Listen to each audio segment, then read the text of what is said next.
স্পষ্টকৈ কৈছিল তেওঁলোকৰ বুথ লেভেল জিলা লেভেল মণ্ডল লেভেলৰ বিষয়ববীয়াবোৰক যে প্ৰায় 60খন সমষ্টিৰ পৰা 10,000কৈ নাম তেওঁলোকে কৰ্তন কৰিবলৈ লাগে।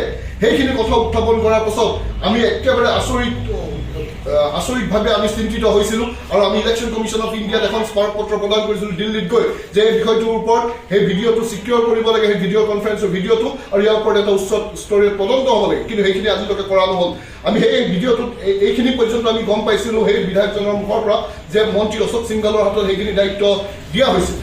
এতিয়া এই সাংঘাতিক অভিযোগবোৰৰ কিন্তু আজিৰ তাৰিখলৈকে তদন্ত নহ'ল। আৰু সেই 60খন সমষ্টিৰ ভিতৰত কোনকেইখন সমষ্টি, যোনকেইখন সমষ্টিত সংখ্যালঘু জনগণক এতিয়া নিশ্চয় কৰি লোৱা হৈছে, লক্ষ্য কৰি লোৱা হৈছে, য'ত তেওঁলোকে এটা নিৰ্ণায়ক ভূমিকা ল'ব, সেই সমষ্টিখনৰ ভিতৰত আপোনালোকৰ ইয়াত উপস্থিত থকা জাগিৰোড সমষ্টিখনো আছে, নদুৱাৰ সমষ্টিখন আছে, বিলাচীপাৰাৰ সিফালৰ সমষ্টিখন আছে, মঙলদৈ সমষ্টিখন পৰিব, সৰুপথাৰ সমষ্টিখন পৰিব, ৰঙানদী সমষ্টিখন পৰিব, ব্ৰহ্মপুৰ সমষ্টিখন পৰিব।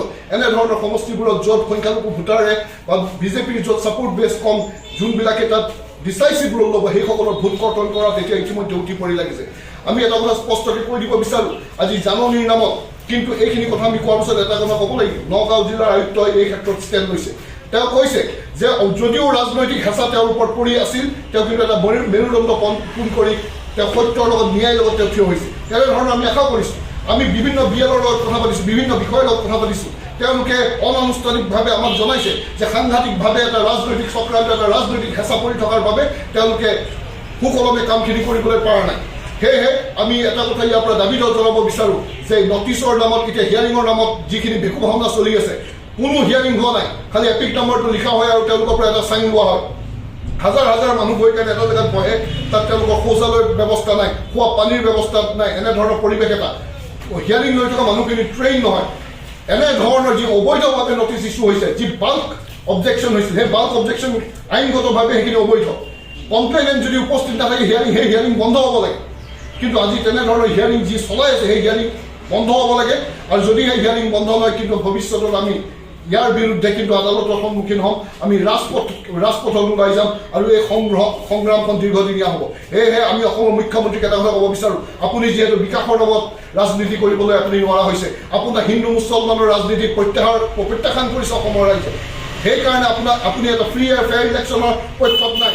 আপুনি এই নিৰ্বাচনী আয়োগটো, যোনটো এক সাংবিধানিক সংস্থা, সেই সংস্থাটো আপুনি অপব্যৱহাৰ কৰি এটা অবৈধভাৱে আকৌ অনাগত নিৰ্বাচনত আপুনি চৰকাৰক আকৌ আহিবলৈ আপুনি এটা তৎপৰ হৈছে। কিন্তু আমি এটা কথা স্পষ্টকৈ কৈ দিওঁ, আপোনাৰ এই যি স্বপ্ন ৰচিছে, স্বপ্নৰ আগফালে আমচু গৈ থিয় হ'ব। আপোনাৰ এই অবৈধ যি আপোনাৰ প্ৰশাসন যন্ত্ৰই যি হিচাপে হেঁচা দি আছে, এটা সাংবিধানিক সংস্থা, আপুনি যি হিচাপে তেওঁলোকক নিৰ্দেশনা দিয়া দিছে, বক্তব্য প্ৰেৰণ কৰি আছে এটা সাংবিধানিক সংস্থাক প্ৰভাৱিত কৰিবলৈ, ইয়াৰ বিৰুদ্ধে আমি থিয় হৈ আছোঁ আৰু থিয় হৈ থাকিম। আৰু ভৱিষ্যতৰ এই আন্দোলন ৰাজপথত লৈ যায়, একেবাৰে আপোনাৰ দুৱাৰ দলিলৈ, বৰঘৰৰ দুৱাৰ দলিলৈকে আমি লৈ যাম।